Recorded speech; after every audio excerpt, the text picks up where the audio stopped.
Hi, நான் இப்போ உங்களுக்கு தக்காளி சாதம் செஞ்சு காமிக்க போகிறேன். தக்காளி சாதம் வந்து வெரி சிம்பிள். நம்ம தக்காளி குழம்பு வச்சு அதுக்கு உண்டான இன்க்ரீடியன்ஸ் சொல்லிடுறேன். இதுக்கு வந்து அரிசி நீங்கள் புழுங்கல் அரிசி எடுத்தாலும் நல்லாயிருக்கும். ஆர்டினரி பச்சரிசி, சீரக சம்பா அரிசி இல்லாமல் ஆர்டினரி பொன்னி பச்சரிசி எடுத்தாலும், மாவு பச்சரிசி கிடையாது, பொன்னி பச்சரிசி எடுத்தாலும் நல்லாயிருக்கும். நீங்கள் பிரியாணி அரிசி போடுறனாலும் போடுங்க. அரிசி இதுக்கு 1 டம்ளர் எடுத்திருக்கேன். தக்காளி பழம் 4 தக்காளி பழம், வெங்காயம் 1 வெங்காயம், 1 டீஸ்பூன் வந்து இஞ்சி பூண்டு பேஸ்ட்டு, கொஞ்சோண்டு மல்லி புதினா, 1 ஏலக்காய், 1 கிராம்பு, 1 பட்டை, நெய், எண்ணெய், சில்லி பவுடர், மஞ்சத்தூள், தேங்காய் பால், உப்பு. இப்போ நீங்கள் வந்து இப்போ பிள்ளைகளுக்கு எல்லாருக்கும் புதுசாக கல்யாணம் செஞ்ச பிள்ளைகளுக்கு கூட அந்த பிரியாணி ஃப்ளேவர் வந்து ரொம்ப பிடிக்குது. சரி, இன்றைக்கி வந்து என்ன செய்கிறதுன்னு யோசிக்கிறதுக்கு இல்லாமல் தக்காளி பழம் தான் இருக்குது அப்படின்னு யோசிச்சிங்கன்னா தக்காளி சாதம் செஞ்சுருங்க. இதுக்கு உருளைக்கிழங்கு சிப்ஸு கடையில் வாங்கிக்கலாம். எக்கு வந்து கீரி முட்டை போட்டு சாப்பிட்டுக்கலாம், ஆம்லெட் போட்டு சாப்பிட்டுக்கலாம். இதுக்கு சைடுக்கு வந்து ரொம்ப மெனக்கடணும்னு அவசியமே கிடையாது. நான் இப்போ வந்து நெய்யும் எண்ணெயும் ஊற்றிருக்கேன். சமையல் எண்ணெய் எந்த சமையல் எண்ணெய்னாலும் பரவாயில்ல.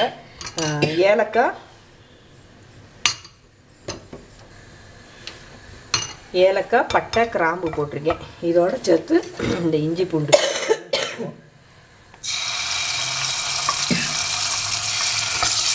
கொஞ்சமாக போடும். இஞ்சி பூண்டு பேஸ்ட் வந்து இது வந்து என்ன குழம்பு வைக்கிறதுன்னு பிடிக்காமல் நான் வெஜிடேரியன் தான் வைக்கணும்னு இருக்கிற அன்னைக்கு இது வந்து டொமேட்டோ ரைஸு ஸ்கூலுக்கு பிள்ளைங்களுக்கு கொடுத்து விடுறதுக்கு அந்த மாதிரி ஒரு நல்ல ஃபுட்டு.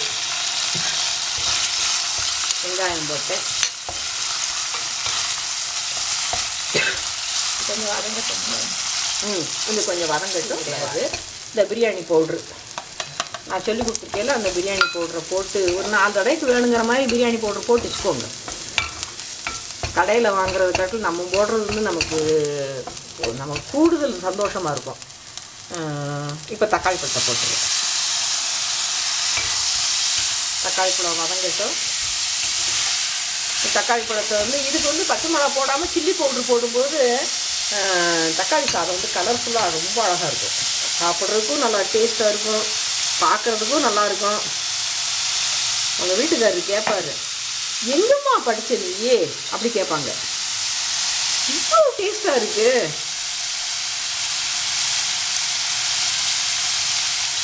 காரம் உங்களுக்கு தேவையான அளவு போடுங்க, ரொம்ப காரம் போட்டுறாதீங்க.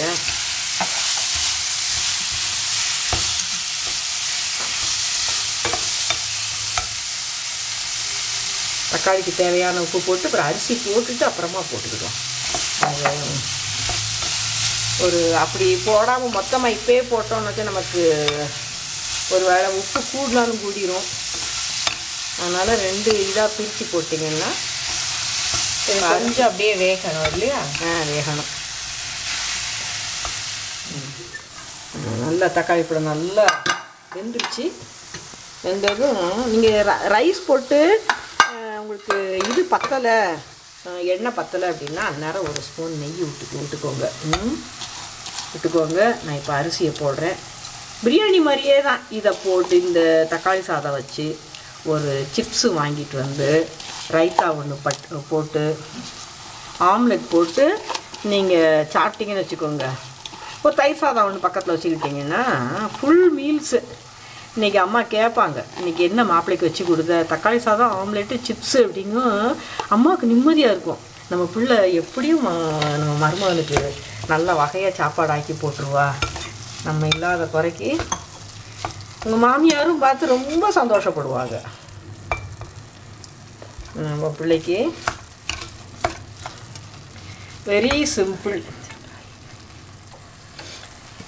சமையல். புதினாவும் கொத்தமல்லியும் போட்டேன். அன்பு இந்த தங்கம் அட்வர்டைஸ்மெண்ட்டில் என்ன சொல்கிறாங்க, நல்லா சமையல் பண்ணுறது வந்து குடும்பம் சந்தோஷமாக இருக்கிறதுக்கு ஒரு ஒரு ஒரு வழி. இப்போ இதுக்கு வந்து 1 கப்பு அரிசி. இது இப்போ நம்ம பார்த்துக்க தண்ணியே கிடையாது. இன்னும் தக்காளியில் இருக்கிற தண்ணி கூட இல்லை. அதனால் இப்போ இதில் நான் 1 கப்பு எடுத்துருக்கிறேன் அரிசி. 2 கப்பு தண்ணி ஊற்றணும். தேங்காய் பாலோட சேர்த்து தண்ணிக்கு. ஆமாம், தேங்காய் பாலே 1 டம்ளர் இருக்குது. இன்னும் 1 டம்ளர் தண்ணி ஊற்றினா போதும். ஆனால் தக்காளி சாதம் வந்து அப்படியே பிரியாணி மாதிரி பொலன்னு இருக்கணுங்கிறது கிடையாது. கூட ஒரு மடக்கு தண்ணி ஊற்றினா பரவாயில்ல. போதும். நான் இப்போ வந்து அரிசிக்கு வேணுங்கிற உப்பை போடுறேன். அரிசிக்கு வேணுங்கிற உப்பு. எனக்கு வந்து நெய் இன்னும் ஒரு ஸ்பூன் போட்டால் நல்லாயிருக்கும்னு தோணுது.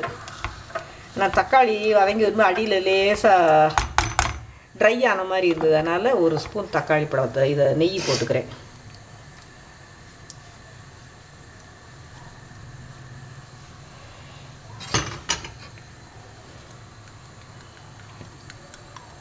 போதும்.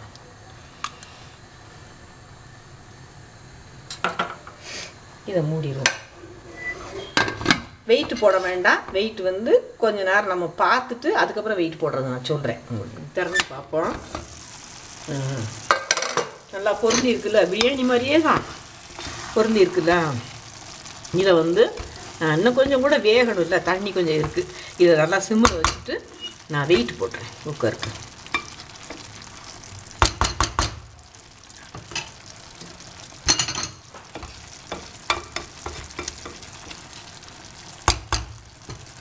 இதுக்கு எலுமிச்சம்பழம் புளியணும் அதெல்லாம் அவசியமே கிடையாது. அதனால் இதை இப்படியே போட்டு வெயிட்டு போட்டுருவோம். வெயிட்டு போட்டு ஒரு 5 நிமிஷம் இருக்கட்டும். சிம்மில் இருக்கா ஹையில் தான் இருக்குது? சிம்மில் தான் இருக்குது. சிம்மில் தான் வைக்கணும். தண்ணி இதில் நிமிஷம் ஆச்சு. நான் அமர்த்திடுறேன். இது ஒரு 5 நிமிஷம் ஆகட்டும். கேஸ் எல்லாம் ரிலீஸ் ஆகட்டும். அதுக்கப்புறம் எடுக்கலாமா? எடுத்துக்கிடலாம். அதுக்கப்புறம் எடுத்து பார்த்துக்கலாம். எடுத்து பார்த்துக்கிடலாம். ரெடி ஆயிடுச்சு.